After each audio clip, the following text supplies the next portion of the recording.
जय जोहार दोस्तों, मैं राहुल खन्ना के आपका अलग ब्रिटिश चैनल पे आप सबका स्वागत करता हूँ। दोस्तों हमेशा की तरह मैं कुछ ना कुछ फैक्ट लेके आता हूँ और आप भी सुनते हो, इसके लिए धन्यवाद। चलिए दोस्तों आज के वीडियो को शुरू करते हैं। दोस्तों आज का वीडियो इसलिए परिपूर्ण है कि लोगों ने थंबनेल देखा है और थंबनेल में माहिष्मती का उल्लेख आया है। बहुत लोग कह रहे होंगे कि बाहुबली इतनी फेमस है तो आप एक काम कर रहे हो कि माहिष्मती को उठा लियो। बिल्कुल नहीं, माहिष्मती का जो उल्लेख है वो राजेंद्र बाबू ढोके की किताब में है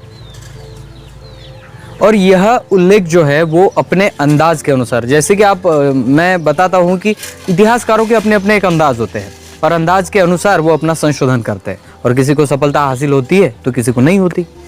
माहिष्मती भी राजेंद्र बाबू ढोके की किताब गोंडवाना लैंड का मानव गुण, इस किताब में उन्होंने माहिष्मती का वर्णन और जिक्र करने का प्रयास किया और उनके अंदाज से माहिष्मती क्या है ये भी आज हम देखेंगे। हालांकि इस विधान का बहुत जो इतिहासकार इसका खंडन भी करते हैं, कोई मानता है कोई नहीं मानता है, अपना अपना एक नज़रिया है। लेकिन राजेंद्र बाबू ढोके का ज़्यादा से ज़्यादा काल जो है वो मंडला एमपी में गया है और मंडला के परिसर में उन्होंने जितना भी संशोधन, जितना भी सखोल इतिहास बताया है वो पूरी तरह से 100% वो बराबर है। तो दोस्तों राजेंद्र बाबू ढोके की किताब से यहाँ पे महिषासुर, मंडला और माहिष्मती, इन तीन बातों का क्या समान अंतर है और ये सामने कैसे बैठते हैं ये हम आज इस किताब के जरिए देखते हैं। दोस्तों ये वो किताब है गोंडवाना लैंड का मानव गुण, राजेंद्र बाबू ढोके लिखित, और इसमें महिषासुर का एक चैप्टर आया है और उस महिषासुर के चैप्टर में जब से मैंने महिषासुर को छानने की कोशिश की तो महिषासुर चैप्टर में उन्होंने पहले ही यहाँ पे बता दिया है। तो हम आगे देखते हैं कि राजेंद्र बाबू ढोके माहिष्मती के बारे में, माहिष्मती राज्य के बारे में क्या कहते हैं। नागलोक से नागों का सफाया करने के बाद आर्यों ने दक्षिण भारत अर्थात पाताल लोक की ओर रुख किया, किंतु इस पर प्रत्यक्ष आक्रमण करने के बजाय विषकन्याओं का ही उपयोग करना उचित समझा गया।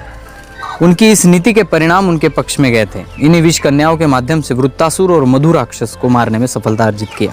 महिषासुर संभवतः अमरकोट का शासक था और उसने नर्मदा के तट पर महिष्मती नामक नगर बसाया था। उस स्थान पर वर्तमान में मंडला नगर है, इसी कारण मंडला का प्राचीन नाम माहिष्मती बताया जाता है। इतिहास कहते हैं कि प्राचीन महिष्मती वर्तमान का मंधाता है जो पूर्वी निमाड़ खंडवा जिले में नर्मदा नदी के तट पर स्थित है। वैदिक कथाओं का तारतम्य जोड़ने पर माहिष्मती प्राचीन नगर मंडला अधिक निकट प्रतीत होता है।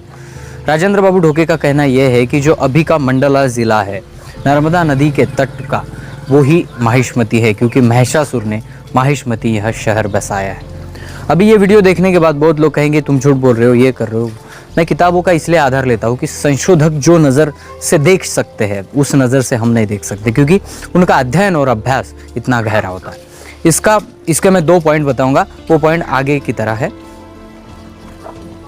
महिषासुर का वध कालिका नामक विषकन्या ने किया था। इसका आशय यह हुआ कि आर्यों ने अब अपने छल को विस्तारित करते हुए गोंड वंश की काली त्वचा वाली कन्याओं को विषकन्या बनाकर उनका उपयोग करना आरंभ कर दिया था ताकि गोंड वंशियों को भ्रमित किया जा सके। वृत्तांत के अनुसार कालिका का रूप काला किंतु आकर्षक था। महिषासुर ने स्वजातीय कन्या मानकर प्रणय करना चाहा। इसी दौरान उस कन्या ने अपने विषयुक्त दांतों से महिषासुर को काट दिया, जिससे उसका अंत हो गया। देखिए दोस्तों, महिषासुर, आप पता है मैं भी कुछ वीडियो में मैंने आपको दिखाया कि महिषासुर की पूजा गोंड लोग करते हैं। तो बहुत लोगों ने मुझे कहा कि क्या यार महिषासुर की भी पूजा करते हो। ये एक गोंड वंशीय था, ये पहले से है। और हमारे जो गोंड समुदाय में जिन्होंने कभी भी किसी किताब को नहीं पढ़ा है वो आदमी कहता है कि भषासुर, उसको मराठी में अपभ्रंश करके भषासुर कहा जाता है। हमारे गांव में भषासुर उनका पेन है, इसीलिए उसे भषासुर पेन कहते हैं। यानी महिषासुर की लिंक जो है वो किताबों के जरिए नहीं, लेकिन जो हमारे पुरखा है जो पढ़े लिखे कभी नहीं थे लेकिन वो भी महिषासुर पेन को मानते हैं। इसका मतलब ये हुआ कि महिषासुर कहीं ना कहीं इस गोंड समुदाय से कनेक्टेड है। वो है महिषासुर के बाद अमरकोट पाताल लोक का शासन त्रिशूरासुर हुआ था। उसने त्रिपुरा नामक नगर बसाया, उससे अमरकोट की राजधानी बनाया गया। त्रिपुर नगर वर्तमान के जबलपुर के निकट था, जो त्रिपुरगढ़ के नाम से जाना जाता था। त्रिपुरासुर का वध भी एक विषकन्या ने किया था, उसे उसी के आधार पर त्रिपुर सुंदरी कहा गया। आर्यों ने उसे अक्षुण बनाए रखने के लिए कालांतर में त्रिपुर सुंदरी नामक से देवालय स्थापित किया। देखिए दोस्तों, राजेंद्र बाबू ढोके बहुत ऐसे बातों को उजागर करते हैं। हालांकि इनकी बातों को मानने वाले बहुत कम लोग हैं, लेकिन महिषासुर हुआ, ये माहिष्मती का उगम, और माहिष्मती किसने बताया। और आप अगर फिल्म देखे होंगे बाहुबली फिल्म से बहुत माहिष्मती नाम पूरे देश भर में प्रचलित हुआ। उसके पहले माहिष्मती चुनिंदा शहरों में लिया जाता था। जो इतिहासकार पढ़ते हैं उसको ही माहिष्मती पता था, लेकिन अभी बाहुबली के कारण वो हुआ।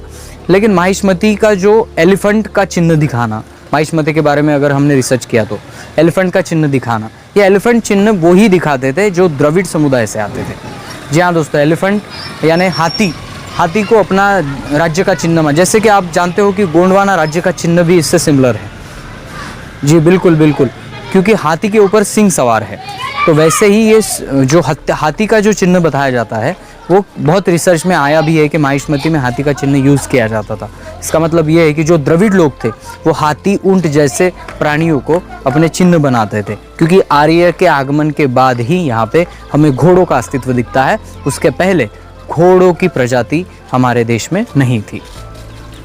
तो दोस्तों, राजेंद्र बाबू ढोके कहते हैं कि महिषासुर ने माहिष्मती राज्य की स्थापना की। बहुत लोग इसका खंडन करेंगे, लेकिन कौन सा इतिहासकार क्या कहता है ये आपके सामने लाना मेरी एक जिम्मेदारी थी। तो दोस्तों, वीडियो अगर पसंद आए तो लाइक शेयर कमेंट कर देना। मिलते हैं अगले वीडियो अगले टॉपिक के साथ। तब तक के लिए जय सेवा, जय जोहार, जय आदिवासी, जय गुणवाना, जय भीम।